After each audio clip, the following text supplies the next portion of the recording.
रहे प्यार जब कैलू बरियारी हमके धराई दिहलू बड़ा का बीमारी। अरे का करेलू भई रहे प्यार जब कैलू बरियारी हमके धराई दिहलू बड़ा का बीमारी। पापा जी के नजर में हर हो गईनी, पापा जी के नजर में हर हो गईनी। दिल तोड़ के गईलू ऐसे रहने, अरे काहे तोड़ दिलू दिल तोड़ के गईलू ऐसे रहने कि ओही दिन से टूअर हो गईनी। दिल तोड़ के गईलू जब से रहने कि ओही दिन से टूअर हो गईनी। बात मानो योरो हमार रहे मजबूरी, एही चलते होई गईनी तोहरा से दूरी, तोहरा से दूरी, तोहरा से दूरी। बात मानो योरो हमार रहे मजबूरी, एही चलते होई गईनी तोहरा से दूरी। हमरा बिना अब तहरा जिए के परी, हमरा बिना अब तहरा जिए के परी। रही जदि ओइसन तोहर हालत,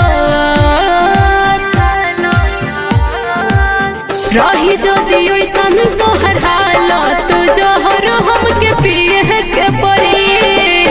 रही जदि ओइसन तोहर हालत, जहर हमके पिए के परी, जहर हमके पिए के परी। रही जदि ओइसन तोहर हालत, जहर हमके पिए के परी। छोड़ी के गईलू जब से बुरा बहालत हो, डोली में से तकलू नहीं तनिको पलट हो, डोली में से तकलू नहीं तनिको पलट हो। रहे हमार नहीं एमे कौन गलती, पापा के अपमान कैसे हम सहती। एही के चलते मजबूर हो गईनी, एही के चलते मजबूर हो गईनी। दिल तोड़ के गईलू जब से रहनी, दिल तोड़ के गईलू जब से रहनी कि ओही दिन टूअर हो गईनी। दिल तोड़ के गईलू जब से रहनी कि ओही दिन टूअर हो गईनी।